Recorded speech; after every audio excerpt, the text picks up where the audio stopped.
think the best thing I ever did was say this dream out loud to the people who care about me the most. And when you're stuck, you raise your hand.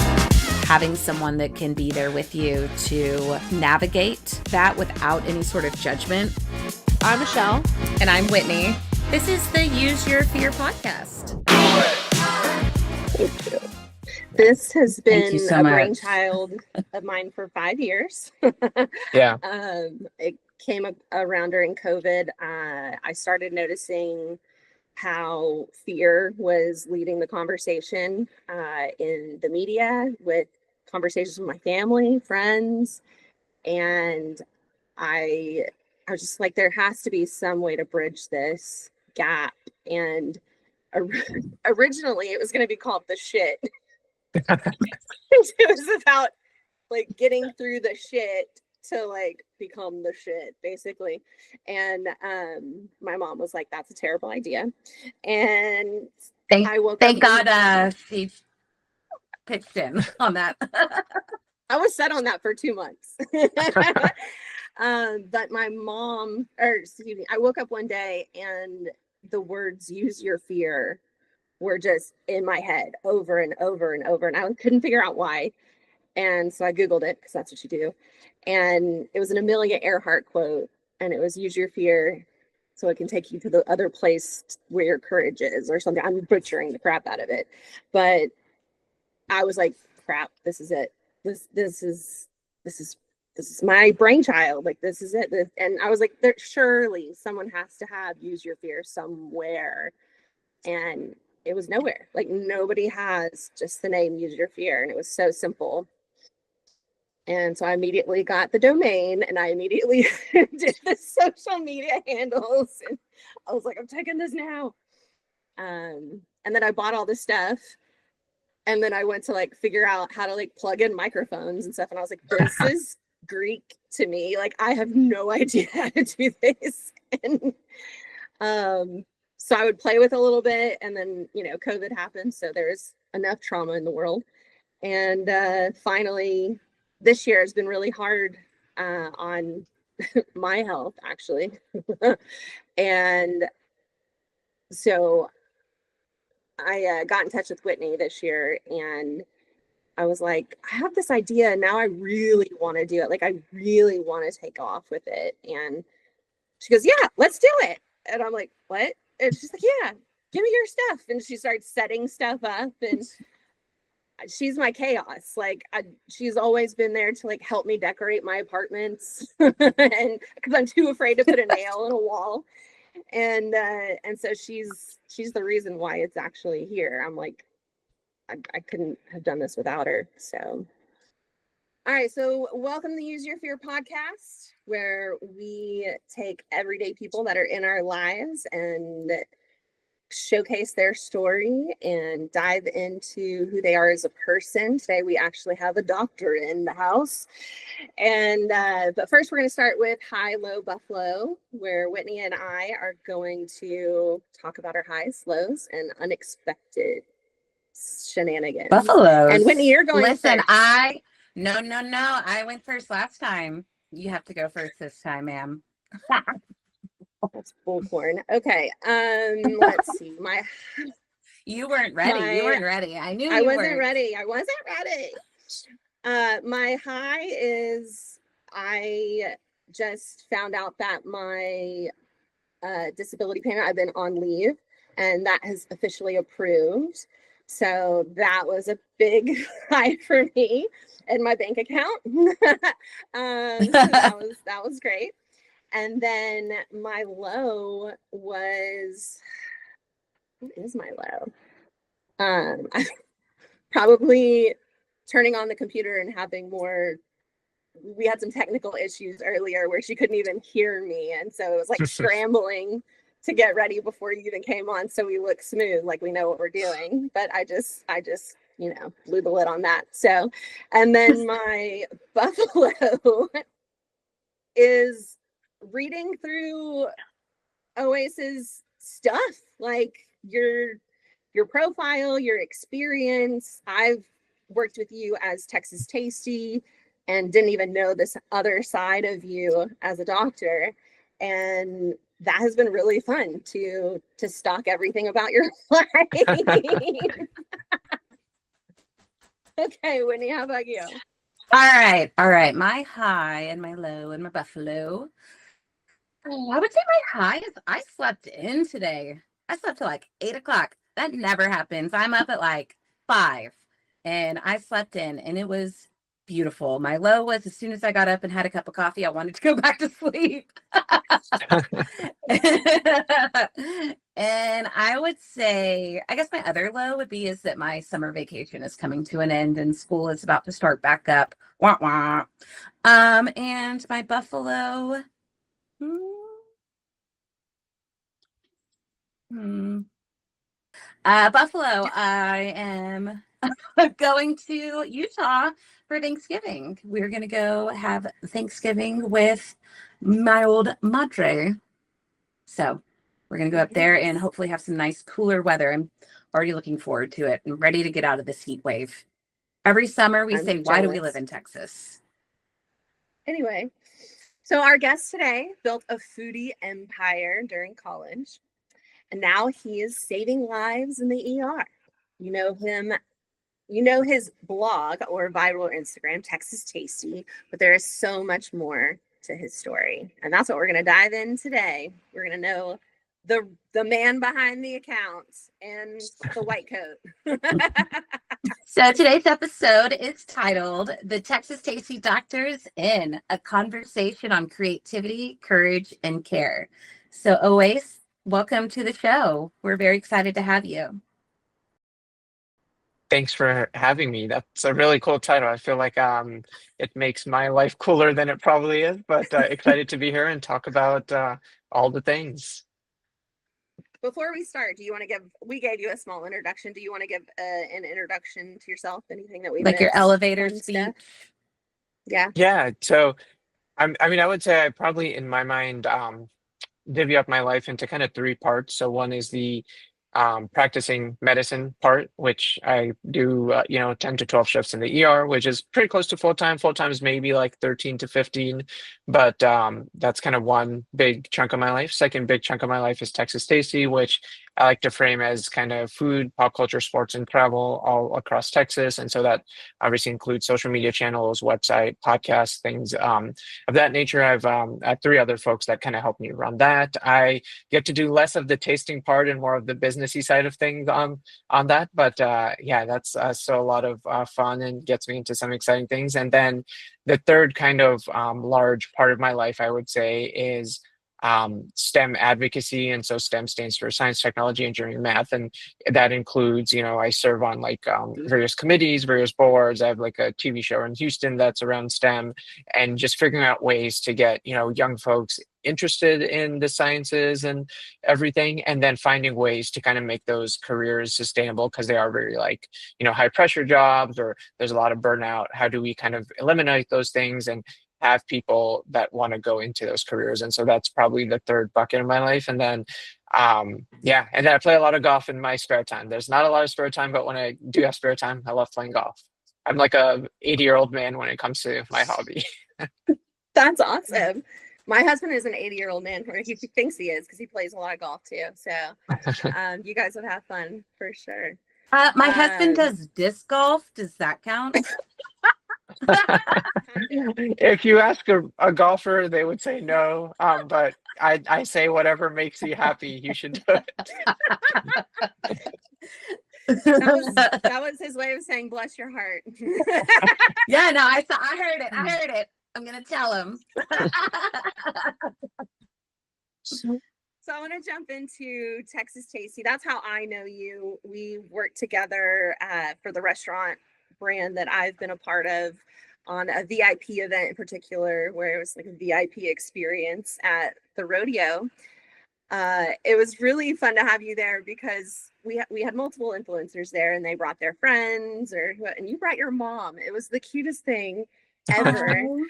I know.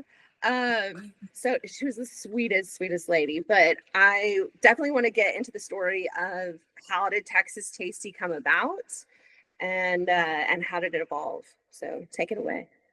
Yeah, absolutely. My mom still talks about that, by the way. So thanks for making that possible because she had an amazing time and it was very memorable for her. But yeah, so Texas Tasty for me started at UT Austin. I went to the University of Texas, and I was actually running for student government. And I was like trying to figure out a way how do I get my name out there? And so you obviously like post flyers up all around campus. Back then, Facebook pages were a thing. Made a Facebook page. I was like, there's got to be some like more way to like get traction. And Instagram was kind of newish at that time. I think it came out around 2011, 2012, around then. So it was maybe like two years old around then. But I was like, okay, I should create an Instagram too. And so all across these social media pages, what I would do is post about like free stuff happening around campus. So like, hey, this group has like a free pizza if you show up to their meeting, or there's like free t-shirts if you show up to this thing.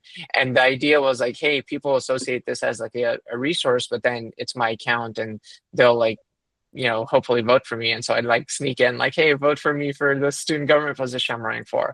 I lost the election. But by the end of Oh, it, yeah, yeah. But I had, I think like 5,000 followers or something on Instagram, you which would have back then had that's a my lot of vote. followers. Yeah, mine Yeah. too, for sure. Thank you. Thank you. Um, that means a lot. But yeah, no, I was like, I had like 5,000 followers, and I had like some followers on Facebook and whatnot. But I was like, oh, that's like a lot of followers. It's still even a lot of followers. Like I feel like if you have like a normal person with 5,000 followers, they're like, oh, you must be doing something that's beyond like posting family pictures or something, right? And so, but around that time, like a restaurant around campus was like, hey, we'll give you a free meal if you come and post about it and whatnot. And I was like, wait, what? As like us, basically most college kids are starving and don't have a lot of money to go out and eat out, and you're like, I could get free food based on like this account. Like there's like some value here. And so that happened like maybe like 2 or 3 times over the course of like 4 months, right? And I was like, oh, this is really cool. And my goal was just to keep getting free food.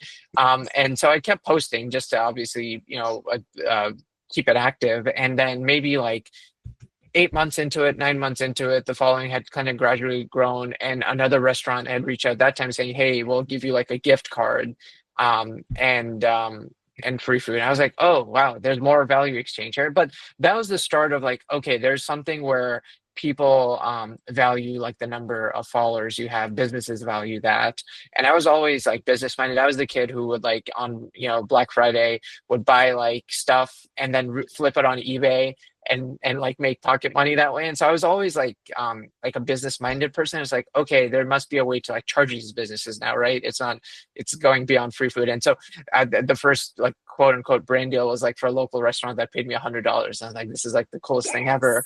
And so then I started to become like more regimented about it, like, hey, posting at least 3 times a week, and finding like actively reaching out to businesses myself saying, hey, would you want to like give me free food or advertise on this page or do whatever. And so fast forward like 2.5 years or so, had more followers and had kind of had a few more kind of localish brand deals. And so that was like, okay, I'm going to take this more seriously. Now obviously the trick was, or it became tricky when I went to med school. And in med school you're insanely busy and you don't have time to barely eat and sleep and do all those things. And so I had some really, really long days where I would sleep maybe 3 or 4 hours only, just because I would still want to maintain Texas Tasty. And I was in Oklahoma for med school, which made it even more complicated, because like, how do I like find what's happening in Texas or post about Texas related things when I'm not physically there? And back then it was just still me, right?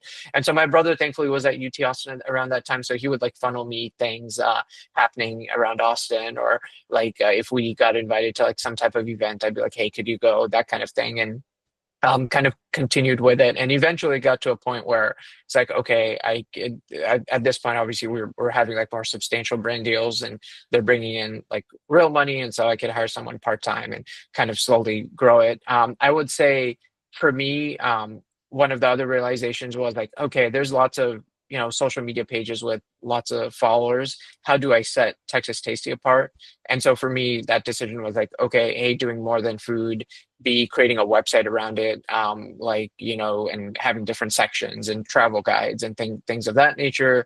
And then having like more of a media component. So creating some longer form content, having a podcast that we have, and kind of making it into like a mini media brand rather than just like an Instagram page, which, now there's like every city has like amazing food bloggers, and there's so many. And I'm so glad I made that decision, where a lot of the other folks that are up and coming, like I think if like I'm in a meeting with a brand, it's like, hey, we have these other things that you can advertise on, or there's these other things we can do versus, just creating a reel or a TikTok and whatnot. So I would say, as I kind of alluded to in the intro, we obviously still have food, but we kind of have pop culture section. So we'll do album reviews and concert reviews and things of that nature. We'll do travel guides, and then anything that is like, culture related. So like the World Cup's like a big thing, right? That's coming to Texas next year, creating guides around that, creating longer form content around that, what people coming into Texas may not know about Texas culture, and sharing that with them, and then vice versa. We're trying to figure out, hey, where most people going to come from? Obviously, Latin America and Mexico is probably going to be at the top of the list, but like maybe Japan has a match here, and there's going to be a bunch of like, Japanese people. Like what Japanese restaurants could they go to? And so always trying to find ways to connect, larger themes to Texas. But yeah, that's Texas Tasty in a nutshell. I would say, as I kind of alluded to, I kind of mostly focus on tons of emails, meetings, and whatnot. But if there's something like, so I'm a huge Formula One nerd. If there's like, we're getting VIP passes to Formula One in Austin, I will have dibs on those. I'm going to that, and I will be that person. And so if it's anything that's sports related, or like you had mentioned, like rodeo, like stuff that's like really cool, kind of one-off things, I'll go to. But the bread and butter, like we obviously still do tons of restaurant reviews. Usually I'm not going to those because for health reasons, because eating out every day would probably not be good for my health. And then there's other stuff on my plate too. But yeah. Okay, I have a question. So many questions. So I'm a chef. I love food. My husband and I, we've always been in the service industry. So my first question is, what's the best thing that you have gotten to eat just from this experience of Texas Tasty? Like, is there anything that just, you're like, this was the best? I need it every day of my life. Even though You're you putting shouldn't, him but on the spot already. Yeah, I am. He's like, trying to who's think. gonna be mad at me? No, I actually have a good answer. So in Okay. Austin, actually, so have you been to KG Barbecue? Yes. I have Yes. not yet. Okay. Okay. So KG Barbecue. KG Barbecue has lamb chops, and they are like, I could literally eat those every day. It would, if I for some reason was on death row, which will never happen, but that would be my last meal for death row. Yeah, you have to go to KG Barbecue, try the lamb chops. They are like The lamb chops. Yeah. Okay. Yeah. My mouth Ooh, is I'm already excited. watering Okay. thinking about them. I love lamb chops. Dang it. Man. Well, you'll have to just come out to Austin and we'll go get some. That's what we're doing, and then we'll tag Texas Yeah. Tasty for sure and be like, thanks Yes. for the. Or you can come out too. We'll all go together. Oh, there's that too. There's more collaboration down the road. From your account, Absolutely. I've actually learned more about the food culture scene. I'm a foodie nerd. I love restaurants. I've been in the restaurant industry for over 20 years, and I've learned so much just from your account. Like, I've even screenshotted things that are happening in San Antonio or Austin or Dallas to friends, and the way you stay informed and what your followers want and are looking for, it's just genius. And yeah, no, you've helped me a few times on researching. I'm like, what's going on around this weekend? I'm like, what does Texas Tasty say? But you've also shown like different Texas brands. Like, I feel like you showed, was it Troy Aikman's beer, and then Oh yeah. Mm-hmm. Yeah. Alex Bregman's salsa or something. What was it? Yeah. My husband was he's got a jealous that you salsa got to brand. meet Bun B. Oh yes. Yes. Yeah, he was like, you tell him I'm jealous. And I go, I will, don't worry. Yeah, he's Yeah, all of those are really, really cool people. And that's kind of one of these little mini series we do. We call it passion projects. And every celebrity almost, I feel like in 2025 has something, right? Like a wine brand or a beer brand or something. And what I realized was that whenever they're promoting that thing, they're the most open to saying yes to an interview. Like they will say yes like 90% of the time because they really want to get it out there. It's their passion project. They want it to succeed. And so if I reach out to Bun B just out of nowhere, saying, "Hey, can you do my podcast?" You'd probably be a no, but like, "Hey, can we do it at Trill Burgers?" And we're gonna like plug Trill Burgers and talk about your burger company. It's like, "Oh yeah, 100%," and you're gonna be excited about it. And so that was like a realization because I heard like all these late night shows, right? Like these Yeah. legends, Colbert, and all these guys, like all those guests are there because they're promoting something. They probably don't want to be there and travel from wherever they're traveling for. And so that was the things like, hey, there's a lot of cool people in Texas that are really proud of being affiliated with Texas, and they may be launching a brand or having something to sell. And so let's use that as getting that interview and then chatting with them. But yeah, those are just kind of pinch me moments. Or like, what's this nerdy kid doing with Bun B or whatever the case may be. I love What's that you this? started that passion project. Like, how did Yeah.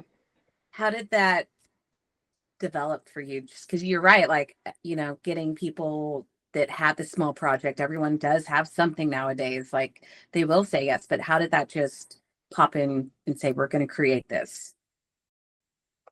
Yeah, for me, it's and from early on, it was always like, how do I make Texas Tasty different than what the other kind of brands and things and influencers out there are? And I selfishly similar for like some of the science stuff I do. I love the Astros, so it's like, hey, how can I do something maybe not with Astros, but with Alex Bregman kind of, and he's a pivotal or was a pivotal part of the Astros, and so it was always and then making the realization that not everything when you initially do it is going to have like a ROI right that second, because I think a lot of I listen to a lot of business podcasts, and it's human nature to say, "Hey, I'm going to do this, and I want this type of return on doing that." But um, it's always thinking with like, "Hey, I'm going to do something that's going to provide some type of value, hopefully, to the audience, or make something cool that will be entertaining."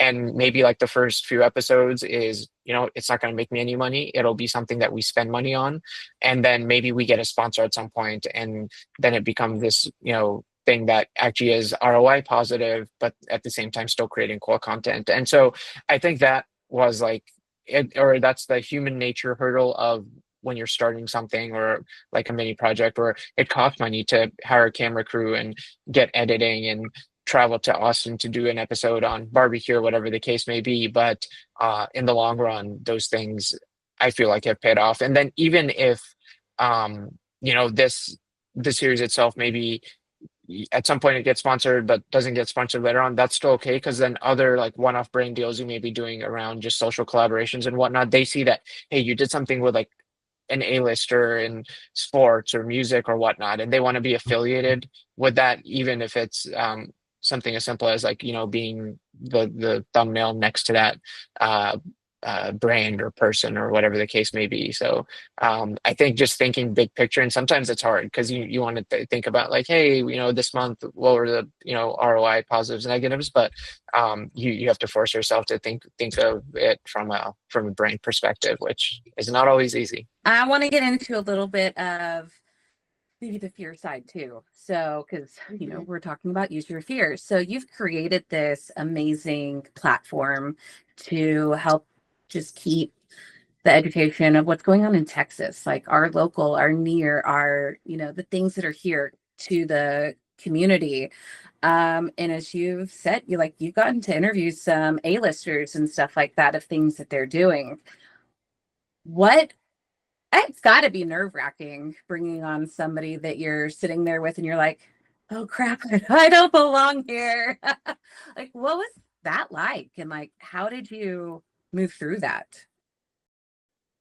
Yeah, So and we'll obviously maybe get into this later on, like my day job being an emergency medicine physician, I think that helps me in a way in that I see people literally like dying every single day, right? Which is tough and brutal. And so you realize that anything for me, like anything I go into where like, yeah, it's right. When you're sitting down with a A-lister and they have like their entourage and people and whatnot, it can be intimidating and it is a lot of times. But then I always compare it to like, hey, what's the worst thing that is possible, right? And it's like people dying and dealing with cancer and these really, really tough things. I'm like, compared to that, this is like a joke. This is a privilege. This is the fact that I get to do this is like, an amazing thing. Like I have nothing to be nervous about compared to what like true hardships are in life. And when people are actually dealing with those things, and a lot of times those people are putting on a brave face and powering through those things. And so I think for me, it's always like flipping to like a really opposite thing, which may sound weird, like, hey, why are you thinking of like death and whatnot? But it puts things in perspective for me, where it's like, hey, if I fumble this interview or it doesn't go great or this person judges me and whatnot, like, hey, whatever, I'm gonna walk out and I'm still gonna have a good life and drive home and everything's gonna be great. And so I always split to the complete opposite. And yeah, so that's how I deal with it. It's just like, how bad could it go? Like I'm still gonna walk out of here alive. You're an expert He's reframer. equally as I like He's it. equally as morbid as I am. Love it. There's been a few times where we've talked about something, I go immediately to death, and I'm like, I think I have something wrong with me if that's where I'm going. So You're like, I mean, I think it's yes. like it's like a secret. There's and I use it in this way, but and I'm sure you may have run into maybe like a bigger personality, business persona, Gary Vaynerchuk. He creates a lot of social online content, and that's his thing. He's like, if I wake up and I look at my phone and like the closest loved ones that are important to me are alive and they don't have some terrible thing that happened to them, if I'm fine, like everything else is gonna be okay. And I think that we live in a very privileged society where we have a lot of access to a lot of things, whether it's entertainment or money or whatever the case may be, and we forget how hard life can be, like even in a country that south of our border or wherever the case may be. And so just reframing in that way gives you so much perspective, or it gives me perspective. Where did you learn that? Like, did you grow up in a family that reminded you of that every day, that you had those conversations with your family, or did you experience something? Like, where did that come from? Have you always been calm, cool, and collected? Like, No, you it had to definitely learn came it? from. So I was born here. My parents immigrated here from Pakistan, and so we would go back every summer, like maybe from when I was in second grade through like 10th grade, 11th grade. So every summer I spent in Pakistan, and just literally seeing first cousins that just don't have the things that I have, and them still being happy and like very excited about their lives, which I'm glad they are excited about their lives. But then me realizing that I literally have zero excuse to not be excited and not embrace every single opportunity I have, because like literally by the luck of the draw, I could have been born there, and there's no way that my life would have any of these things that I have in them. And so just seeing that and seeing how there's that version of that all across Asia and Africa and so many places. And so that I think that's where it set in from, where I was just very thankful for the luck of being born here. Yeah, that's they always call it the American dream, right? And Yeah. yeah, that's so how long had your parents immigrated before they had you, or did you have brothers and sisters? Is everybody born here? Yeah, I have a one brother. We were both born here. I think my dad was moved here in 79. My mom came in 85, and then I was born in 91. So they've been here a couple years. Yeah. Nice. Yeah. And you guys are obviously close because I got to meet your mom already. Yeah. And how often do you guys do things as a family? Are you still really tight knit? What does that look Oh like? yeah. Like my brother's like by far my best friend. Like we probably text each other like 10 times a day about everything. Our interests are like the same basically, whether it's sports or TV shows or whatever the case may be. And so we're texting constantly about stuff. And then I see my parents at least like 2 or 3 times a week, kind of like and they're kind of on the way to where I work. So I'll either stop by after work or probably on the phone with them at least, once every other day, that kind of thing. So yeah, very tight knit. Like that. I didn't even realize you were in Houston because this whole time I thought you were in Austin. So I'm like, if you're in town, like, and you were always in Yeah. town when I reached out. I go to Austin a lot. But yeah, no, I live in Houston, but I go to Austin a lot for, Texas Tasty related stuff. My brother lives there. And so there's always a reason to go. And then, of course, Texas football games are in the fall, and I try to go to as many as possible. So yeah. I'm a big Longhorn fan. Yes. If my 10-year-old was in here with you, he would be doing that too. So Yeah. I was like, do I have an OU hat anywhere I could wear? I won't do that. So- You know what? I honestly don't follow it anymore. I'm like, whatever. Like, if he wants to go to the University of Texas, I'm totally happy with that. It's a good school for science. It's very grown up of you, Whitney. So what would you recommend to like new influencers? Case in point here. Creatives trying to build meaningful. Tell us your secrets. How would you build a meaningful How do we do platform? this? Yeah. So I think like two things. One, I think there's certain things that look cool or sound cool, and then there's the second category of stuff that's useful. And so I've personally like definitely fallen into a trap of like, like obviously, like I give that example of Formula One, right? Like you go there, you create content, it's going to be cool content, it looks amazing, people will watch it, but it's not really useful to anyone, right? It's not providing any value. Now obviously you post stuff like that because you get invited and you show the brand love and whatnot, but I think like the majority of the content that I put out there, and this applies for like my medical social media stuff as well, is it useful? Like when someone sees it, will they act on it? And so like, sharing a restaurant and like sharing their menu, and that's useful, right? Like they'll be like, oh, this new place, I haven't checked it out, it's this new neighborhood, versus like going to like a cool concert and posting about that. Yeah, like it happened already, it was cool, good for you, but it's not really helping me.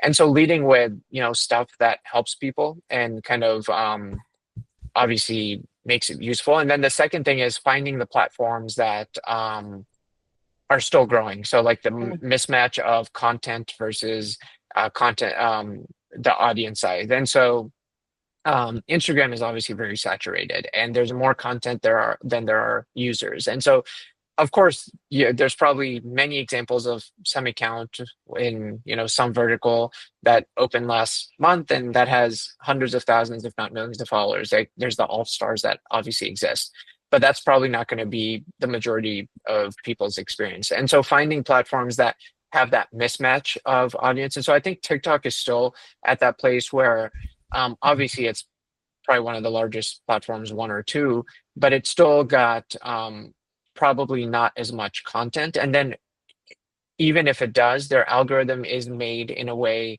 and they're all moving towards this, where the audience size doesn't matter, but if you post something that's good, it'll kind of still go viral and still go to people that are not following you and be shown to non-followers. And so finding those platforms that favor that and growing on there, and then trying to get those users, audience members to your other platforms. But like I kind of alluded to, Instagram's obviously moving towards that. Every platform is moving towards that, where they're going to show your content to, folks that don't follow you. And if it's good enough, they'll interact with it, and then it'll kind of be shown to a larger pool, and hopefully you can get traction. But I think keeping those two things in mind is what I would recommend to someone starting out. For sure.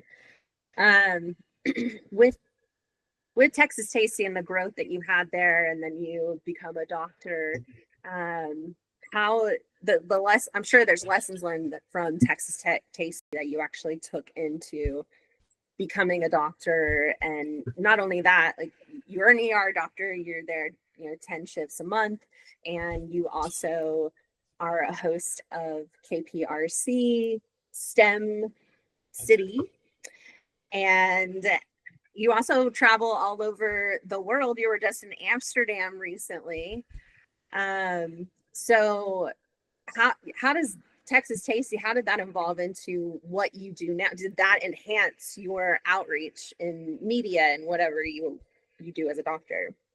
Yeah, 100%. So I think from Texas Tasty, I learned, and I'm sure you've, through your work, kind of seen examples of this where, there may be like a restaurant that's closing or not doing great. And then like one influencer will go there and post about it, and then they'll have lines out the door and it saves their business. And so I realized that a lot of times we think of like the online world as separate than the physical world, but that obviously isn't the case. Like stuff that happens there, whether it's, a restaurant or medical information or politics, it's the same. It's what we live in a world where the physical and digital world impacts each other. And so I obviously saw examples of those, and I realized that that is true through the Texas Tasty lens. But then I realized, hey, of course, that's true in the medical world as well, where, if there's some wellness influencer or someone pushing something that's bad for you or bad information, people are going to act on it. And unfortunately, bad things are going to happen. They're going to end up in my ER, in our hospitals and whatnot. And so finding, and how do we fight that? Like you can't shut their account down. What you can do is battle it and counteract it with good information. And so that's what inspired me, because I was obviously, I would say I probably started creating social content for medicine more seriously maybe 4 years ago, like right after the pandemic, right when it was kind of in its height. And I realized that, hey, I learned all these skills in the Texas Tasty world. I should apply them to my actual job. I still think of myself as like a doctor first, my actual job. And I'm trying to help like one patient at a time here in the hospital, but I could potentially help 100 people, 500 people, however many see a video, and hopefully ease frustrations, counteract bad information, and same perspective, right? Hopefully someone sees that video, it's helpful to them, and create some type of value. And so that's why I decided to kind of start doing media and social media in the medical world, and that was the initial start. Now the start of all of that was in residency when so in San Antonio is where I did residency, and we were at a medical conference in New York City in February 2020. So like literally a week before the world shut down. Yeah. And myself and the two other people that went to that conference, we went there. We traveled back to San Antonio. I was on shift the next day, and like I still remember it like yesterday, like mid shift. I was like, hey, it's kind of cold here today, isn't it? I put my jacket on, and by the time I got home, I had a 104 fever. I had chills, and we were, long story short, the first 3 confirmed COVID positive cases in San Antonio. And so back Your then, fault. like, I'm just kidding. yeah, we brought it back Zero. to Texas. But what happened was, so like if you remember back then, now they're like, oh, if you have COVID, put a mask on and go to work. Back then it was like a full 15-day quarantine, and everything was intense. And so like 5 days into this, I'm going stir crazy in my apartment. I'm like, I'm just gonna start tweeting like public health stuff, because back then like people are saying like some crazy stuff, and I was like, yeah, why you should wash your hands, why you shouldn't interact with other people if you have COVID, stuff like that. And some news producer side, and they're like, hey, you want to come on our like news channel and talk about this? I was like, sure. And then I guess they all watched each other's shows. So I got to a point where in COVID, I was like on 3 to 5 like media channels, like you'd name it, CNN, BBC, MSNBC, like a week just talking about COVID. And I was like, how did this happen? But through that, I became more comfortable being in front of the camera for the medical stuff, and became comfortable with like, hey, if they ask you a question that you have no idea about, because they do that, right? How do like circle around that, and how Gotcha. to not say I don't know the answer, but not give them some wrong answer as well. And so got comfortable with traditional media, translated that into social media, and then of course through the Texas Tasty stuff, I'd learned how to post, what works, what doesn't work, what time you should post, all the basics and everything. And yeah, that's how it kind of influenced me creating media content in the medical world and science world. So COVID is what set you off for the medical Yeah. content. That's Yeah, so and until then, I nice. hadn't done any medical content at all. Who was the first like TV station or channel that reached out to you? It was Cheddar. I don't even know if they exist. It was like I think remember Cheddar. yeah, Yeah. they were like on various streaming platforms. They had a website, and they may not exist. So many of those streaming ones have gone away. But I was on Cheddar, and then the next one was what was it? I think it was like News Nation or something. And then after that, MSNBC reached out, and I was like, what life am I living? And I was like actually super Whoa. nervous before that. That's probably like the most nervous I've been, because I was like, oh my God, like actual politicians watch this and powerful people watch this. What if I say something wrong? And but yeah, no, now now it's I still do those things from time to time, and now it feels like secondhand nature, but I used to be so nervous before those. How do you prep? Like, I feel like there's a rev up that you like in your head. You're like, okay, I have my talking points. I'm ready to go. And then you have it, and it's like a whirlwind. It happens so fast, and then you kind of like afterwards. I get a high afterwards where I'm just like, yeah. So like, Yeah. and then I can't sleep. So like, how do you prep for that? And do you still have this? It sounds like it's now like an old glove. Like it's not a big deal to just jump onto a news station and knock out an interview. But what was that prep like in the early days, and what is it like now? Yeah, so it was really, obviously I use my training, so I know the basics of like, what a vaccine does or what a virus is and things like that. And then just doing a lot of reading. And so obviously, they would say, hey, we have this new guidance on this thing or this new antiviral medication or whatnot. And literally like reading through like the 30-page document where why they approved it, what the research studies look like, what the trials look like, where the outcomes being, over exaggerated or no, they're actually like actual good outcomes. And the thing is with like you all may be familiar with research study because like you turn the TV on for any medication, they'll be like, oh, that showed a 30% reduction in this and that. But there's like good studies and bad studies, and like getting the skill of how do you know what a good study is and a bad study and becoming very comfortable at that. And so yeah, it was something that would required, for like literally an interview that would be 4 minutes, 5 minutes on a network, I would prepare for like 3 hours. And now it's become, once again, you realize how you can do it quicker, you become more comfortable at it, you also become more comfortable with like, hey, if I don't know it all, that's okay, I'm not going to give a wrong answer, but I can kind of restructure my answer into the thing I'm comfortable talking about and kind of talk about that. And so, but yeah, before and during residency, it's like 80-hour work weeks, right? So Yeah. and so yeah, residency was insane because obviously I'm still trying to doing the Texas tasting, I'm doing the Yes. 80-hour work weeks, and then I had like this media thing on the side as well. So We talked earlier before we started recording that you compartmentalize things. So like I know a lot of people have struggled with burnout, me included. What boundaries or systems do you have in place to avoid that?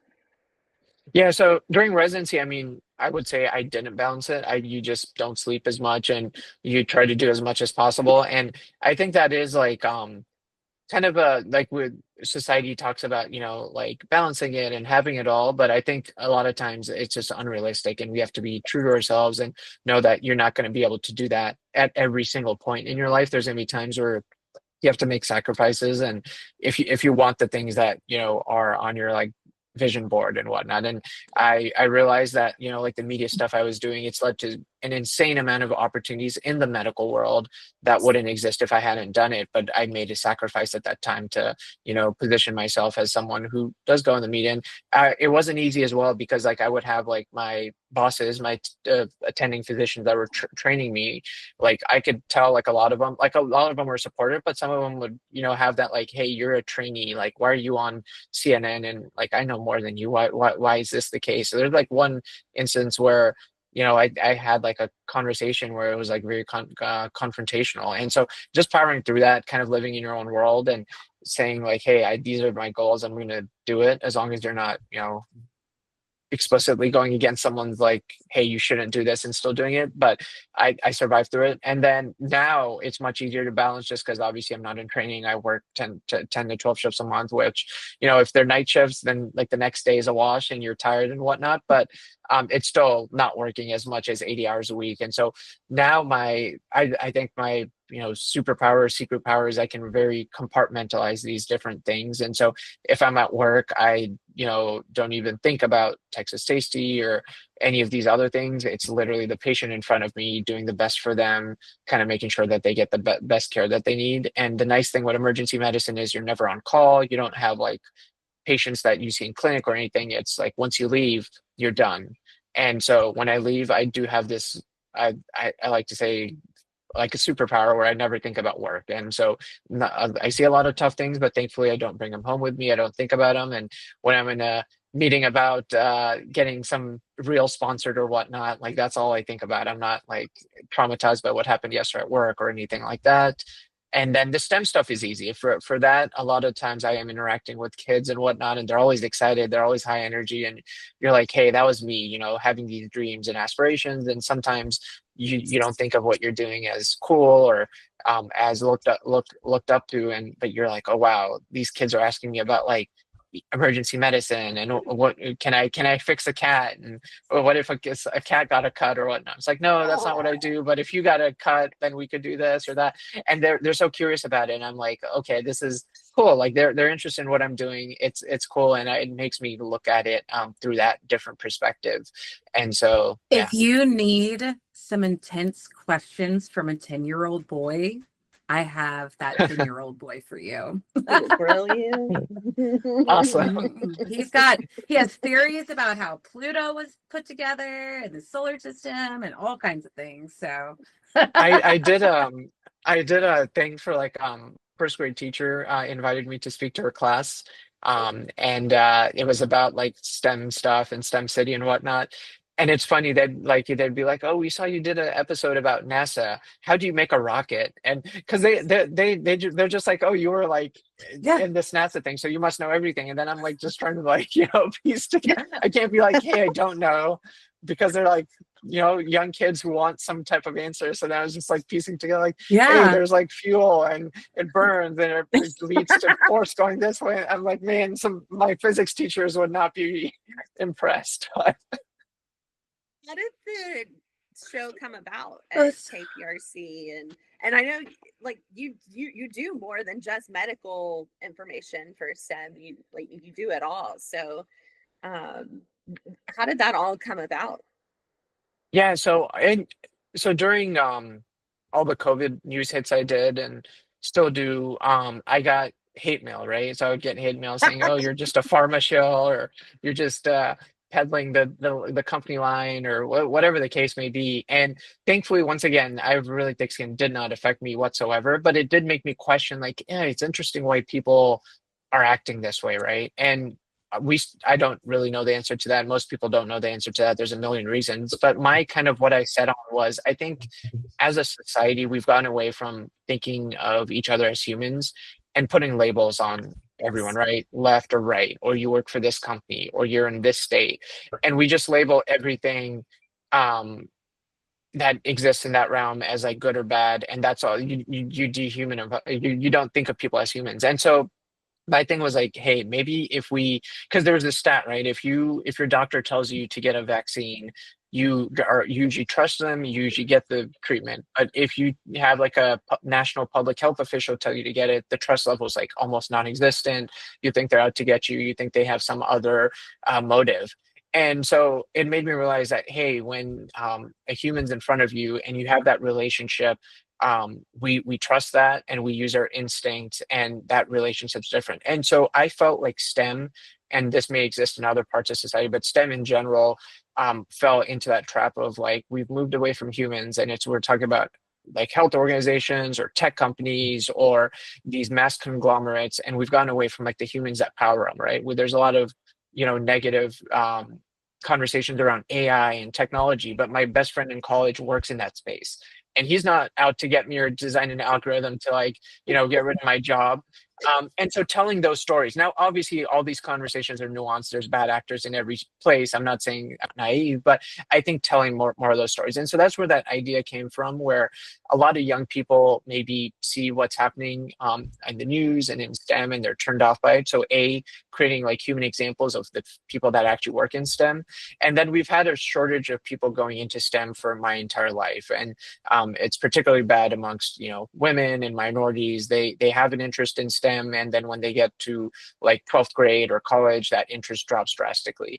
And a lot of that is they don't see themselves in the jobs being portrayed. And so this idea was, hey, let's find this show where we find a STEM individual doing something really cool. And so maybe you have an interest in medicine, but you don't want to work in a hospital. Maybe you love professional football and you want to use medicine in professional football. Those people exist. Maybe you love engineering, but you don't want to work for an oil company in Texas. Maybe you want to use that to create a rover that will goes to the Mars or the moon or whatever the case may be. That job exists. And so finding STEM individuals that look like America, so people from all walks of life, connecting that to something cool. So young people are going to want to, your 10-year-old son hopefully wants to watch some of these episodes because they're cool, right? They have fighter jets and NASA and Oh cars. yeah. And so giving them like the cool content and then giving them the veggies of like, hey, this is a career that you could potentially pursue, and connecting all of that. And so basically I pitched this actually at the time I saw PBS was having a pitch competition, pitched it to them, didn't get selected, but they were like, hey, this is a great idea, might be great for local TV. And they connected me with KPRC, and thankfully they were interested. And so it's a once a month kind of show we do. It's about 20 minutes, and it's connecting a STEM individual to something really cool, and then connecting a pathway. And hopefully through that process, we're showing that whether it's the US Navy or whether it's NASA or whether it's, electric vehicles, there's humans that are our neighbors, that these people look like us, they act like us, and they get to do these cool jobs, and maybe it interests some young people to do those jobs as well. Since my son was, 3, he's always wanted to be a scientist. And so for maybe 4 years in a row, he was a scientist for Halloween. And anytime he got to dress up at school, he had his lab coat on and stuff. So one of the big things I'm always trying to explain to him, and it's definitely, he's taken it to now, is expanding what the world of science is. Like his uncle is a doctor as well. And I'm like, your uncle is a scientist. His grandfather was an engineer. I'm like, your Goompa was a scientist, and explaining to him the science isn't just this little thing. It's so much. There's so much to it. And I love that you're showcasing that to everybody. I think it's so important. So sorry, I just had to say that. Yeah, no, when we have when I'm talking about this, I get excited, right? Like the fact that you guys are sitting hundreds of miles away. Michelle, you're not that far away, but still far away, and we're able to talk. This is all brought by technology and the internet and these really, really cool things. And scientists made that happen. 20 years ago, this would have been if someone described what we're doing right now, impossible, or they'd be like, you're just making stuff up, or this is sci-fi, and just everything, right? The cell phone, or what the shirt that I'm wearing, the science that goes into making sure that it's durable and it can be washed, and there's so much that happens, and I just want to know about all of it. Of course I can't, but I think no matter what you like in life, whatever you're interested in, there's science that powers that thing, and there's a career that exists for that thing. And I think so much of science traditionally has been try to fit into this box, and it doesn't create that imagination and excitement once you move into those high school and college years. And I think we need to kind of emphasize that more to retain all these smart young people that could create cures and problems that we have, whether it's the environment or technological problems or energy problems or whatever the case may be. So yeah. First of all, I love the phrase that you used, feeding them the veggies of the information. I was like, I'm stealing that, first of all. Yeah. And second of all, it sounds like you have a very curious mind. And I bet you had a curious mind as a kid. And how did your family cultivate that because it definitely got you where you are today, I would say. Yeah, they so I still remember as a kid I had this radio controlled car, remote controlled car, and I took it apart and took all the little motors out and whatnot, just trying to figure out how it all worked. And like a normal parent, they probably would have gone mad, hey, we just bought you this thing, why'd you break it? But they I still remember that as a kid, they were supportive of oh, interesting, well, now let's see if you could put it back together. They kind of challenged me, and I was. And so they always encouraged kind of those things, and they always coming from a first generation family, said that education was the key to success. And so they're very strict when it came to that kind of lane of things. But then they said, explore whatever you want to explore in those things. And the possibilities are endless. They never pressured me into hey, this is it's a stereotype, right? If you come from Asian families, you should be a doctor or engineer. They never pressured me into being one of those things. And kind of I actually double majored in poli-sci and biology, and I interned at the White House. I took a gap year, interned at the White House after college, and I had actually had a job offer at the end of that internship. And so it was a tough, so I was accepted to med school, had a job offer. And like at the time, it was like a 50-50 decision. And my parents were like, yeah, do whichever one you think will make you happy. They weren't like, oh, you should definitely be a doctor or go to medicine or whatnot. They're like, yeah, if you want to stay in DC and do that, go for it. I'm glad I kind of went down the route that I did, especially with how crazy politics is these days. I couldn't imagine Yeah. that being my livelihood. I would not want that. I would probably be going crazy. So You'd be gone but by now, probably. yeah, yeah. But it was and so I always like just explored different things and was curious about different things, and I'm still curious about different things, but I always like to joke. I was like, my ultimate like life goal would be like some like big company like Disney or Nat Geo just like embedding me into like different jobs for like a month or 6 months or whatnot. And they could be like I honestly am curious about like, the trucks that pick up garbage. Like I think that's Mhm. like a cool job. Like how do those little machines work? Where do you take the trash? How those big centers work? Like I would do that for a month. Like if that could be like a thing where I could do it, and then next month do something, like windmills. Like there's people that maintain those and the technical staff and putting those up. And so yeah, that I'm just curious about everything, and so that's probably why I do a whole bunch of random things. But I want to learn about every single thing that there is to learn about. There was that old TV show, and by old I mean like I think early 2000s. It was Dirty Jobs. Do you remember that? The guy, I he love that always show. reminded me Yeah, of, Yes. yes, it yeah, was so great. He'd go into everybody's job for like, oh, it's great. And my son also had an entire collection of um garbage trucks and heavy yeah, machinery, like toys and stuff. So yeah, I've learned a lot about some heavy machinery in my life as a mom. yeah, yeah. No, I But yeah, actually when you I should was start your own dirty it, jobs. well, when I was pitching the STEM city initially, it'd be hard to explain. So I'd be like, okay, this is basically dirty jobs for STEM. And so that was like my short explanation for that. That totally I works. would It totally sounds watch like that. Yeah. me too. It sounds like you're like, what am I interested right now? I'm gonna create something out of it. Like that's just how your mind works. It's so fun, Mr. Okay, so you're very cool as a cucumber. I've tried to crack you a little bit, like a little smile here and there, but and you look cute, cool as a cucumber on all your interviews. What the heck are you afraid of? There's got to be something. Yeah. Oh man. I think so probably two things. One, kind of losing that curiosity about things because I like I mentioned, I'm excited about a lot of things. And so not being excited about like anything would not be fun. So like obviously not being excited about my job or the STEM stuff I'm doing or the social media stuff. And that I think that would be something that would, I don't want to, I wouldn't want to be in that place, like not having that energy and excitement to tackle something where you're trying to fix a problem or build a company or whatever the case may be.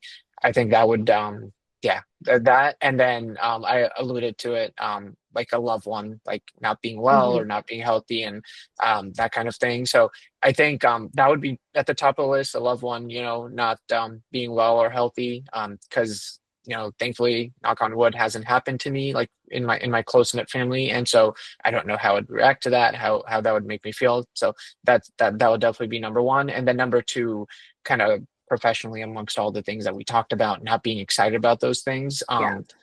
On the long term. Now, don't get me wrong. There's definitely days where I'm like, I don't want to answer 20 text to Stacey emails and send these. Yes, That's just a normal that's part of like real. everything.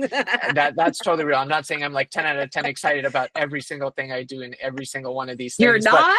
as a yeah, as a broad thing, I'm excited about all the buckets of my life, and so yeah. The other thing I was gonna say is I think, and I've had conversations about this with like friends or other people working business and whatnot.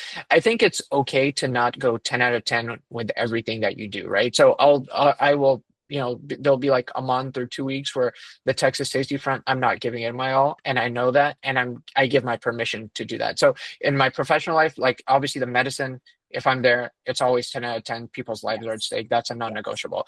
The other stuff, whether it's the STEM stuff or Texas Tasty or some of the podcasts I do and whatnot, like I won't like I do a health tech podcast, and there'll be like times where I'm really excited about it and I put out 3 episodes in a month, and then there literally have been times where there's no episodes for 6 or 7 months, and I'm totally fine with that.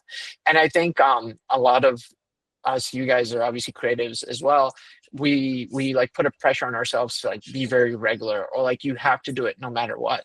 And I think it's okay to give yourself a break when you're feeling a little tired or a little burnt out. And I feel like not enough people say that. Because as long as because once again, I think the medicine gives me perspective. Like that's very important. The other stuff that we do, like whether it's a podcast or a reel or whatever the case may be, it's no one's going to die. So it's okay if you miss an episode or miss a week or a month or 5 months. Such a good perspective. You mentioned earlier vision boards. You do vision boards every year? Her Not eyes physical turned ones, into but hearts mental when ones. you did that. When you Yeah, said vision I board, have I just saw her face go. I was like, vision board. I have a mental vision board of things. I don't have like a physical one. I'm not artistic enough. It may or may He not will be have yearly a practice vision for me. board class with you if you would like. Yes. You guys can build It- one it in- together. It includes meditation in the beginning. I'm very serious about it. You're talking about using your platform to discuss there's so many people out there that are spreading misinformation, and I think that we're a community that we just automatically will believe what we see and take it to truth and not research it because it's quick, it's there, it's easy. One thing that I try to focus on, I know my husband's the same way, is finding that neutral ground on news, on anything, taking everything with a grain of salt, because this is only one side. You can think one way and you can find 10 articles to prove your one way is correct and the other way is wrong, and back and forth.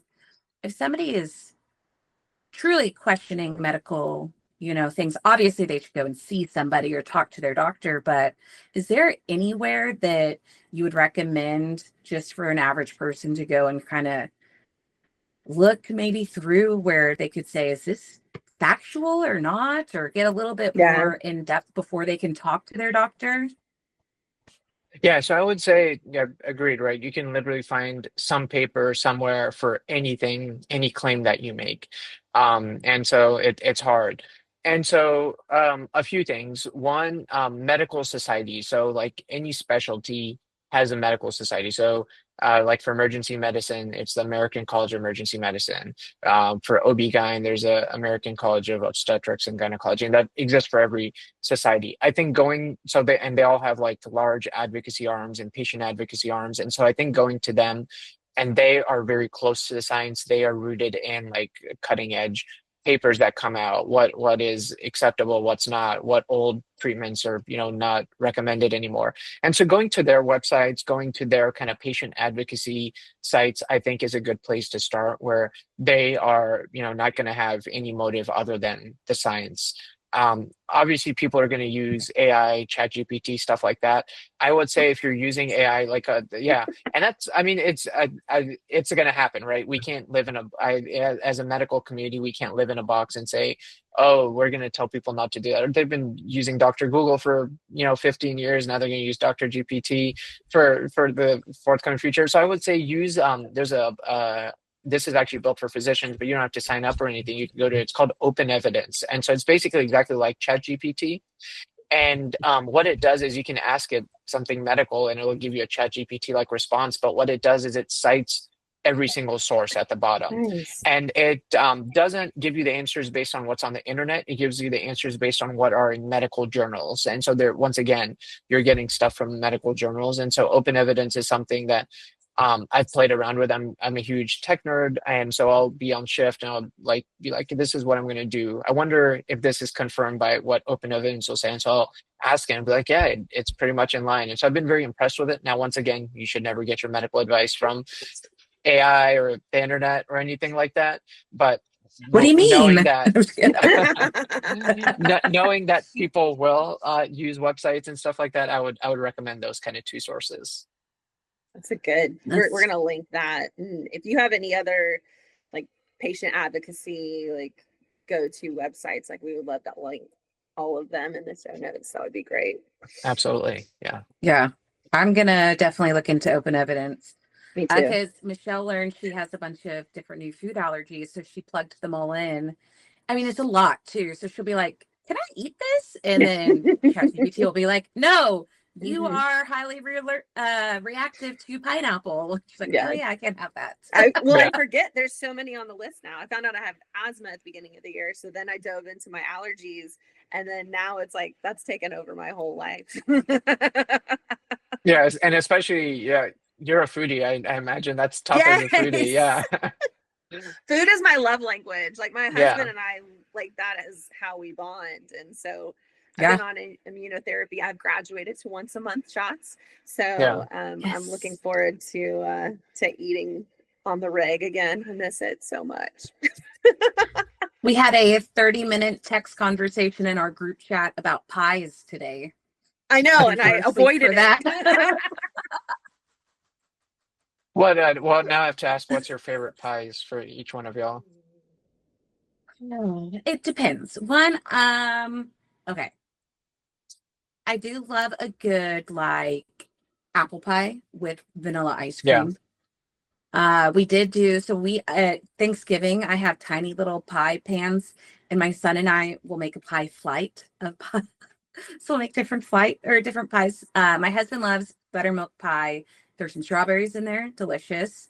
And then one time I did a chocolate pecan pie and it had like all of the Caro, like, corn syrup. So it was basically a decadent and thick candy bar and probably gave me diabetes immediately. So, For a day. Yeah. Diabetes. So I would say on day to day, it'd be like a nice apple or like a fruit pie for me. Yeah. Nice. Yeah, I'm But basic ice cream. and I'm proud of it. Pumpkin pie all the way. I have a maple bourbon whipped cream that I'll make from scratch, and or like a pumpkin pie cheesecake. I'll do that. But the more spices in it, the better for sure. How about you? Pecan pie. I Yeah. love it. Nice. Pecan I pie. could literally, yeah, I still remember in college for Thanksgiving, they would have like the nicest pecan pie. And I would literally, the day they had it, like before Thanksgiving or whenever they would, I literally wouldn't eat anything else. I'd just eat like 4 or 5 pieces. In hindsight, very bad for my health. Probably should have never done it. But yes, I was addicted to it. I'll make you a mini chocolate pecan pie for Thanksgiving this year. There you go. I used to work at this place called Red Hot and Blue as a server, and they had pecan cobbler. Yeah. And I did not know. I would eat one every day. I was in college. I had no idea. And it turns out there was like We had great 2,500 calories metabolism. in that. So Yeah, I also- Go ahead. I look back at like even a Snickers bar, and I used to be very unhealthy probably till college, like midway through college is when I became serious about my health. But before that, I would just like eat like normal stuff that everyone eats, and now I look back at a Snickers bar and I'm like, what? That is like 50 grams of sugar. Like I literally haven't had a Snickers bar in probably a decade just because of how insane the numbers of calories and sugar and fat that all of Yeah. these foods have, which is insane. Yeah. Especially as a doctor, because now you like know all the things behind it. Oh yeah, I like to joke. I'm like, I see like all these heart attacks and strokes, and so like going to work every day is like scared straight for me. You know, you remember that show where they would like take the juveniles to jail? That's like going to work for me. I'm like, I really have this craving for like this certain food, but no, I don't want to end up like that. So I'm gonna just keep my boring diet. That's funny. I was thinking about what is you're a doctor as an occupational frustration. My dad was a pilot, so he hated it when he would fly standby and be on vacation or something. And the flight attendant would always say, "Oh, he's a pilot," and then he wouldn't get any rest for the whole flight there. Yeah. So like, what's your like occupational hazard kind of being a doctor when people find out? Yeah, everyone just asking their medical questions, like at a non-medical setting, like with friends or whatnot. Everyone, like being it's true, like they'll be like, oh, this mole, is this skin cancer, or like what should I do about this, or well, all these questions, which is I'm like, I'm not your doctor, no medical advice, nothing like that. I don't want you to sue me in like 10 years when I'm like, oh, it looks fine, and then it turned out to not be fine. But like I said, I like to compartmentalize things. So like when people do bring up the medical stuff, I'm like, I don't want to think about that. That's just that world. When I'm through those doors, I'm fully on. But when I'm not there, I'd rather not think about it. So, but yeah, I mean, I don't blame people. If I was sitting next to a pilot, I'd probably ask a lot of questions too. It's just, that's just the reality. I'm always trying to be Sorry. cognizant of letting the person who is the professional, like, have their space to be able to do their job. Like when I'm at the hairdresser, I won't say anything. I'm not one of those chatty Cathys. I'm like, I want you to cut my hair with precision. Like I don't want Yeah. you to get distracted. So what can What? like we do? I know, me. I know. That's when I'm quiet. But what can we do to be better patients?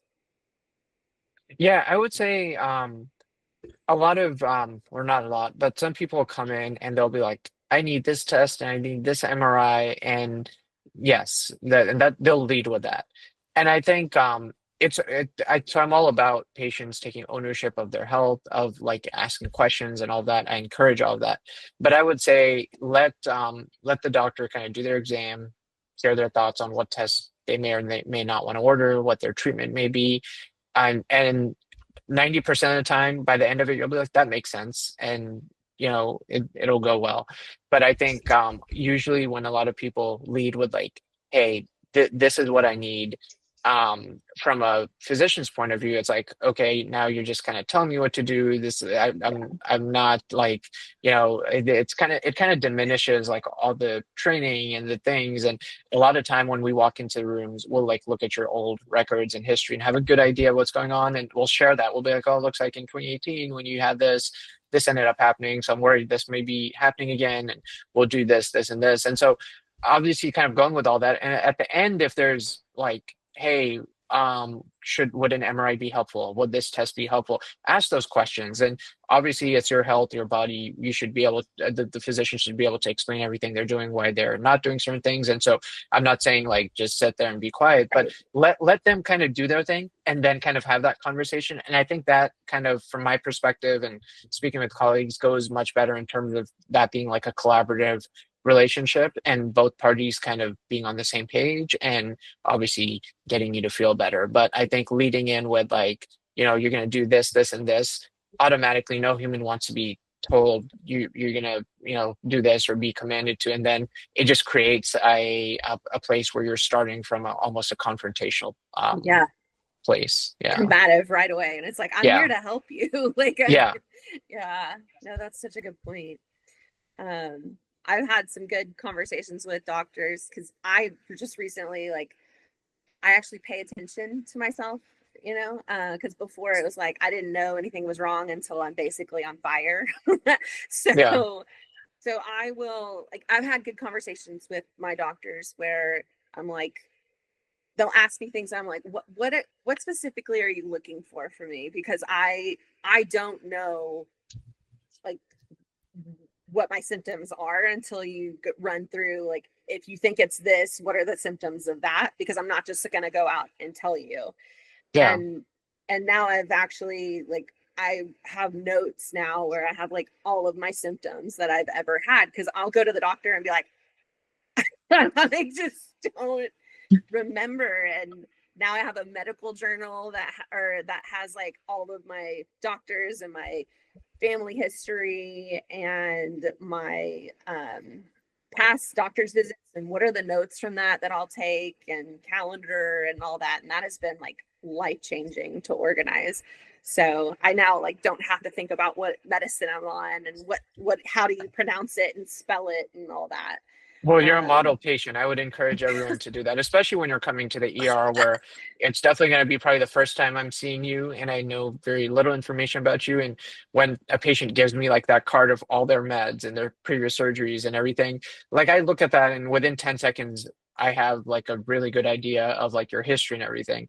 But like you mentioned, if you don't remember like the 5 medications you're on and what that surgery was for, if it was your heart or your lungs, like could be anything. And so help me help you. And yeah, I would encourage everyone to do that because that is so helpful to us. That was eye-opening for me too, because I reached Yeah, out to my parents and I was like, what is your medical history? And we had never talked about it, like yeah, never. And there was stuff on there. My mom has a blood disorder. I was like, what?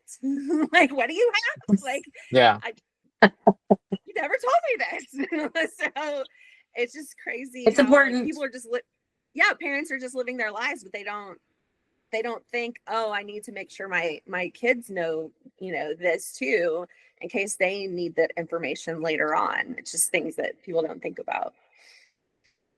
Yeah, Um, my mom just recently told me something about my grandmother, and oh yeah, she was on this every day of my life, and I'm like, that would be helpful to know since I'm currently going through issues that are similar to that. Thanks, mom.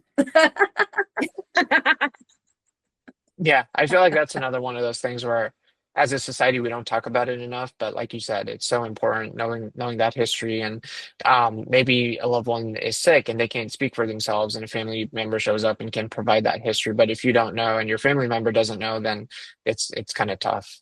yeah. And even like I my aunts have had stuff, and then when I'm like, oh, my aunt has had this, and they're like, oh yeah, that is a possibility. It just helps the doctor. I feel like I have become the model patient this year. You went from being the worst to The worst. because you didn't go Head in the sand. to being the never go to model. doctor. Like, I don't. didn't have. I'm fine. Yeah. I'm totally fine. Let me just walk it off. I'm totally fine. So okay, here's a pet peeve of mine. Why Mhm. is it that like I see doctors mostly through like the UT health system, right? And there's an app and everything. And so why is it every time I have to see a doctor or specialist that I have to put in the same exact information in the beginning about myself?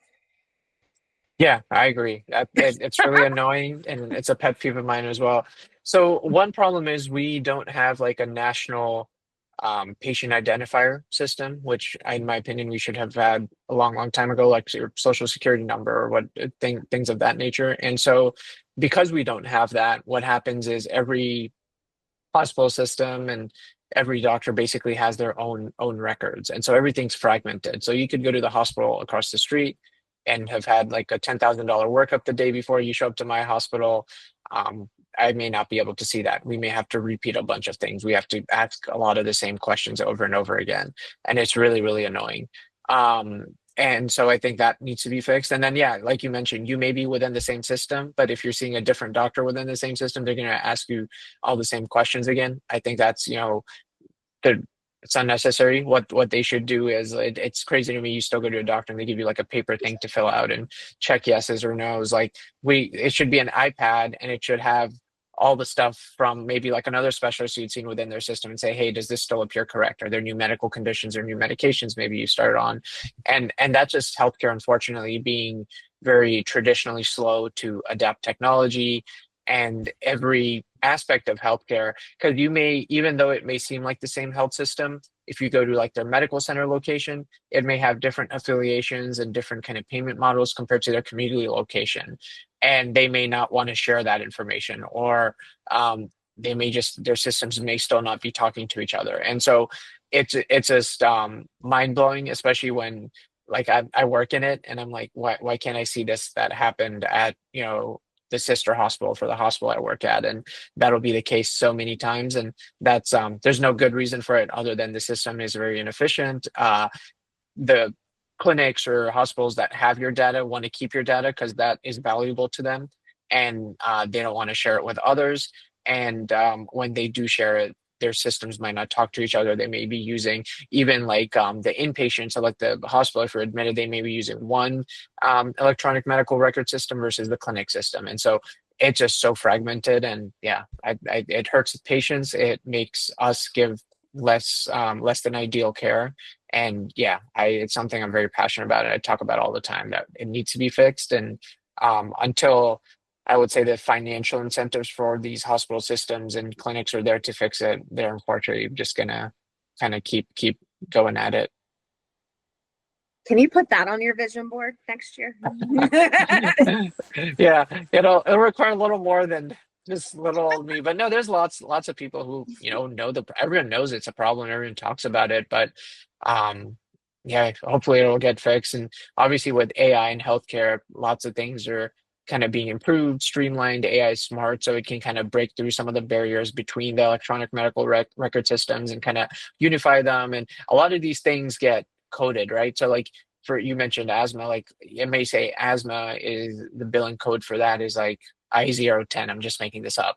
And then it might say asthma variant, like frequent exacerbations or like mild. And that even though it's basically the same disease, it'll have a different billing code. So it'll look like as a different diagnosis. And so using AI to kind of cut through all of that kind of clutter and like, yeah, it's important that it's documented that you have a certain variant of asthma or a certain type of asthma, but for the sake of like you coming to the hospital system, it is asthma. So like as an ER doc, it doesn't matter to me like what subvariant you have.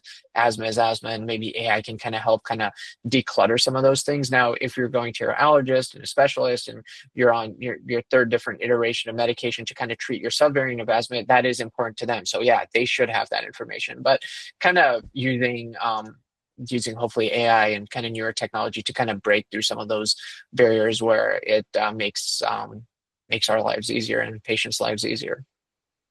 That's so true. Wow, I didn't know it was that like chaotic, I guess, in the records side of things. It's crazy to think about that's where we're at still.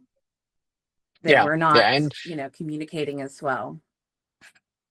yeah, it was such a missed opportunity because the electronic medical records are fairly new, like they're post 2010, and it's the last 15 years, and everyone basically created their own system and they don't talk to each other, and all the data is siloed, and desiloing that's going to take so much work. And if we had just kind of the laws that they had passed at that time, and I'm sure they weren't thinking about it because hindsight's 2020. If it had kind of mandated that, hey, all these systems need to talk to each other, we wouldn't have this problem.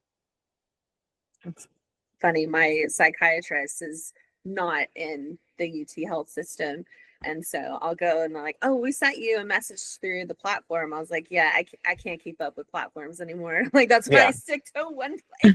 Like you're gonna have to call me, sorry. Like I'm not, it's just, I have so many apps on my phone, and now like each doctor has their own app, and it's just wild. And then why does it take so long to get into the dermatologist or the cardiologist or a neurologist? I know you're an emergency room doctor. I'm taking all my frustration out on you, which is unwarranted, and that is fine.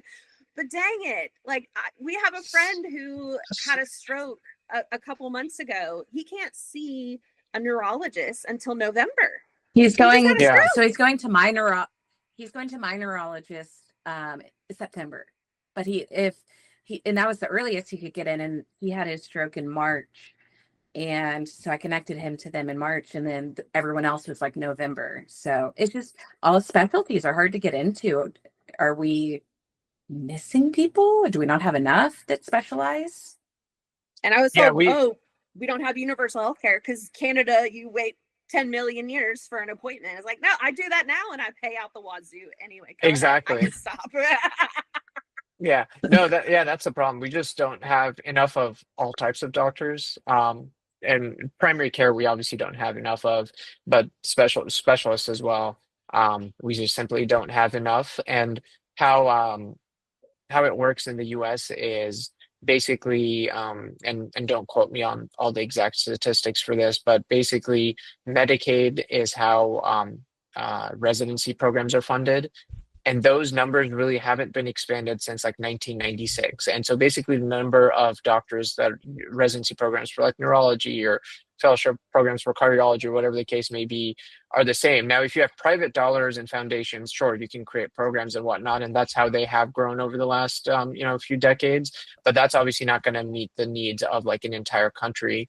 And so then what you have is just these insane wait times, and people end up having to go to the ER and they get like worse decompensation of their chronic conditions. And we try to bandage them up and then they just kind of get in queue again. And so, yeah, like you alluded to, people are like, oh yeah, in Canada or wherever they have universal healthcare in Europe, they are like, oh, the wait time for like a knee replacement's like 8 months. It's like, yeah, it's basically the same here. Or you're like really rich and you have like the best insurance and sure you could get it quicker. But for like the average person, um, that and that's what people compare it to, right? People like the average American will kind of cite something because they've heard it on the internet or on the news or whatnot. And yeah, we do have the best healthcare system if you're really rich and privileged and you can afford for all of afford all the insane stuff in like the Texas Medical Center. But if you're the average person, your outcome is worse than it is in Canada or Norway or all these other places, even places like Cuba, right?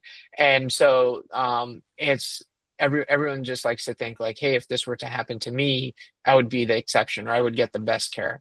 And the truth is you would get better care if you're in these other systems versus our systems. And it's just unfortunate because then as scientists and as a medical community, we've done a very poor job of communicating facts. And but that is the fact. And so it do we have the best cutting edge stuff? Yes. Do we have the best care for the average person? No. Well, and you just said something that residents are dependent upon Medicare, right? Yeah. Yeah. And that's we're getting obviously cut, cutting and that's those cut. programs. Yeah. Like, Well, and there, I think there's been numerous news articles that I've seen where like residency programs that were supposed to open are not going to open now, or they've had to cut their class size, or even some medical schools have cut their medical school class sizes. And so, yeah, it's unfortunate. well, and then like student loans are now capped, like that you can't get a student loan for how much it costs to become a doctor nowadays. So it's Correct. like, this is only going to get worse. Is that what you're telling me? Now I'm scared. Yeah, no, I wish I had good news, but that's totally correct. So what's going to happen is, so for me, med school cost $220,000. I loaned all of that, and thankfully those loans existed. But now it's capped at 100, and everything beyond that, you have to get you either it'll be very difficult to get, or it's going to be private loans that are very predatory with insane interest rates and whatnot. And so what that also does is we have a huge primary care problem in the country, right? So there's no like family medicine doctors or internal medicine doctors.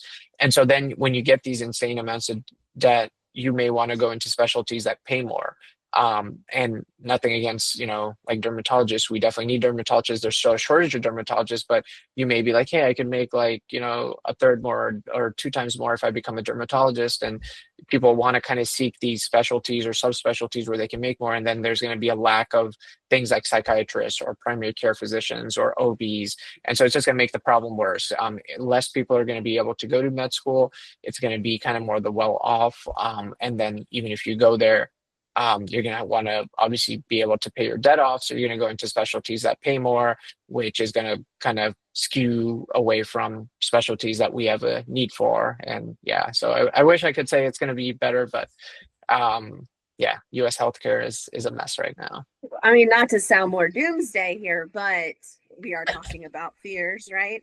And so with the cuts to Medicaid, that in turn will make our bills even more expensive because people will get kicked off of Medicaid.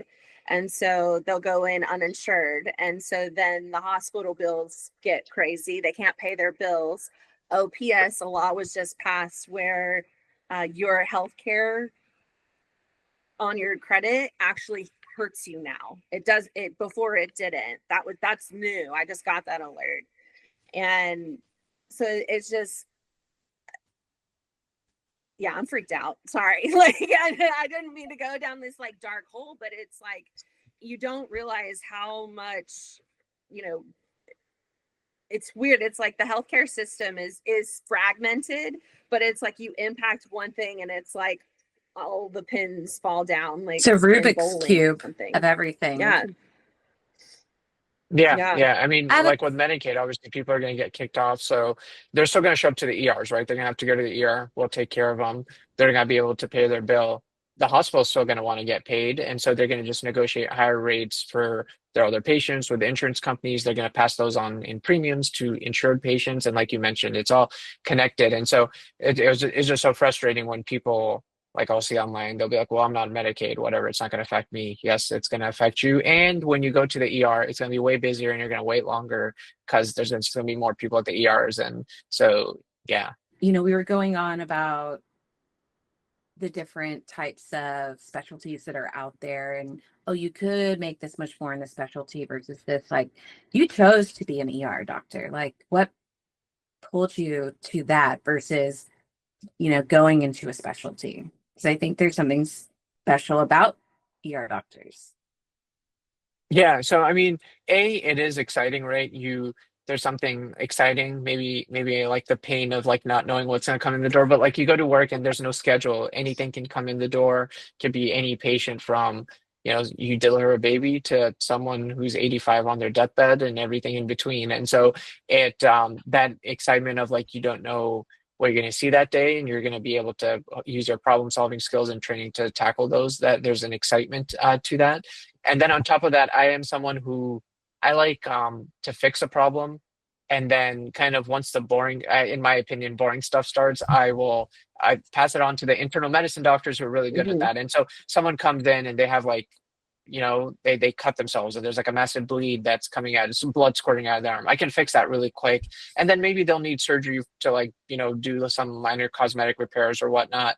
And that'll take like 2 or 3 days and they'll be admitted, and the other specialists can do that. And so I love the fact that I get to like see a patient and they may be really, really sick and not doing well, and very realistically could die if no intervention was made in the next few minutes or hours. And I can make that intervention. I can do the things, stabilize them. And then you get that satisfaction of like, hey, I helped this person, I fixed this person. And then the other specialists and doctors can kind of take on kind of the more slower kind of chronic care of that condition. And then I also love that we are the front door of the healthcare system. And so we have to see everyone because of a law called EMTALA, which I love. And so I never have to like call insurance companies and ask them for permission for like, hey, can I order this CT scan, or can I order this blood test? It's as long as I'm ruling in or ruling out an emergent medical condition, I can order it, and insurance will cover it because it's in that emergent setting. And so I love the fact that I don't have to be on the phone with insurance companies or arguing with them or anything like that. I can, even That's if you have why the truth comes out. No, my insurance is like, no, you don't need that MRI. No, you don't need that CT scan. I'm like, Just go to the emergency room. I'm glad you wouldn't tell that. Dr. Owais Durrani got you. Yeah. Yes. My neurologist is like, I love that I went to medical school for them to tell me I don't need to get this for you. Yeah, it's ridiculous. It's insane. I did not mean to cut you off. Sorry. You can totally finish your thought. I just got excited about the joke I was going to say. I probably just cut you off completely. Oh, that was it? Okay, good. I don't know. I just end. I'm not a good ender on things sometimes. Yeah, I have a lightning round for you. It's our curiosity corner rapid fire. We just started it a few episodes ago. Okay. All right. So you flew in an F-18 with the Blue Angels. How the heck did that happen? So that was for my show STEM City, and we had there was this really nice PR person who had we had done an episode with the Thunderbirds, the Air Force's kind of demonstration unit the year before for the Houston Air Show, and so she reached out this last year and she's like, any chance you'd want to fly with the Blue Angels? I was like, it's literally like #1 on the bucket list kind of thing. So yes. Of course I said yes. I think I said yes before I even realized what I was saying yes to, and so I was definitely a little nervous that morning, but it's the coolest thing I've ever done. I would do it every single day if I could. If 18-year-old me had done it, I'd probably be like, I want to go into the Air Force or Navy and fly these for a living. That's how cool it was. And how long were you passed out for? Probably like 10 seconds or so. And the funny thing is I didn't know I had passed out. So I was like bragging to all my friends, family, like after I got off, I was like, oh yeah, I don't think I passed out. And then when I was reviewing the footage, I was like, oh wow, I did pass out. I did. The cool thing is a lot of times we'll get like patients in the ER, well, they'll like fall, hit their head, and I'll ask them, hey, did you pass out? And they won't be able to tell me if they did or not. And I always like internally was like, how do you not know if you passed out? And after that experience, I stopped judging them. I'm like, oh wow, that was me. And you really don't know if you passed out. You just feel like groggy and a little confused, and there's no like signal that says you passed out. So yeah. Well, there you go. I'm pretty Now, sure I now would you're putting throw yourself up. in your patients. Yes, you throw up. She threw up at Dollywood. I did. I rode 3 roller coasters and then I hid in a bush and threw up. I don't drink. I don't do anything like that. It's just motion sickness. Like I have to be the driver or I'll throw up. Well, the funny thing is, sorry, I know this is rapid fire, but No, I'll you're say this one good. thing. So our No. episode this last month was at Galveston at Pleasure Pier, where they have like a few roller coasters and whatnot. And I honestly didn't sit in any of the roller coasters. I'm terrified of the roller coasters just in general. And so it's weird. Like I would, in a heartbeat, sit in an F-18 again. I'd I probably was go gonna to say. space. Yeah, I'd probably go to space if someone offered me that chance to go to space. But roller coasters, I can't do them. I don't know what my issue is there, but. So AI in medicine, you brought it up earlier. What should patients never trust AI with? I think I saw that somewhere in your Instagram feed, and I feel like my AI bot is pretty biased. It's very Mine is very supportive. I think so I think it's like okay, like maybe if you have like acid reflux, right? And you ask it like, hey, is coffee gonna make it worse or better? Like if it gives you the wrong advice there, it's not gonna kill you. It's just gonna give you bad acid reflux for an afternoon. I wouldn't ask it about anything that would, be a matter of life and death, right? Like asking it like, hey, I'm having some chest pain. Could this be a heart attack? And in the off chance that it gives you a wrong answer, it hallucinates, that could obviously be your life. And so anything that is if it crosses your mind, like, should I go to an ER? Should I seek a doctor? The right answer is go seek a doctor, go do that. Anything else that is like, like that example I gave of acid reflux or, something that is not going to kill you, something basic, fine, ask it. It's not going to harm anything. And maybe it teaches you that AI is not 100% right, but yeah. What do doctors do when What they could I get eat sick? for dinner tonight? What do Doctors do? are probably the worst patients. They I was gonna probably say. they probably call their colleague and ask them to call them in a Z-Pack or something. Hey, bro. Last Chefs are the worst to question. cook for. We just eat like popcorn for dinner. So Yes, true, true. yeah. Uh, how can we show appreciation for people in the medical industry? Because you guys do so much all the time. And so what are the best ways to do that? I mean, I think it's simple. It's just treating us like humans. I'm not sure if y'all have seen the show The Pit. It's really, going viral, getting a lot of traction. I think it got nominated for a bunch of Emmys, but the show does a really good job of, and I think everyone should watch at least an episode of it, of portraying what life in the ER is like and the challenges that these staff members face, like in their personal lives and whatnot. And so I think it applies to like everything. It's not just doctors, right? It's like servers at a restaurant, the person taking your order and whatnot. Like every single human is going through like their own insane amount of challenges. And like I think whether it's at a restaurant or an ER, we expect the people on the other side to like be like these robots that are there to like tend to your every single need, just treating them as a human. And so I think it's just not isolated to medicine, but like every single thing, whether it's checking in at the airport and the person checking you in, or at a restaurant, or at an ER, or a nurse there, whatever the case may be, treating them as a human, knowing that they have their own challenges and they're doing their best to help you. Because I know for most of us, but like definitely in medicine, everyone went into it because they want to help people and do the right thing and do something positive, and they put a large chunk of their life on hold. And I promise you, they're not there to, ignore you or get out. And especially like if you're like if you have like if you wait in the ER for a long time, or it takes a while to do something, they're probably in the room next door, like someone's probably dying, someone probably got shot, someone probably has cardiac arrest, they may have just walked out of the room. And yes, your problem of maybe getting like a skin cut or a skin infection, yes, it's very important to you, but like they may not, have been there 10 minutes ago because they were dealing with something where someone lost their life or something. And so I think just keeping that perspective in mind and treating everyone as a human would go a long way. Amen. Just be kind at the end of the day. Life is too hard enough. I do have one thing. I'd like to know what your high, low, in Buffalo is being Here it is. on There it the is. podcast Yes. with us. Yeah. My high is just like how the giggly, like the happiness, the energy. It's always nice to see people that are just smiling and excited about what they're doing and excited about um life. And so definitely the high. I think we don't show enough excitement just in general on a day to day. And as I kind of alluded to, I'm curious about everything, excited about everything, and so it's excited to see others excited about something they're doing. My low, I mean, this isn't really low. I feel like this is just a sign of me being old. So I took a nap this afternoon, and my trapezius is like really, I kid you not, hurting. And so this whole Oh, time I've been no. just trying to like be like, oh, don't think about it, and kind of pushing it back. And so I think I'm officially old, where taking a nap can make you hurt. And then Welcome to old age. yes, yes. And Buffalo. Let's see.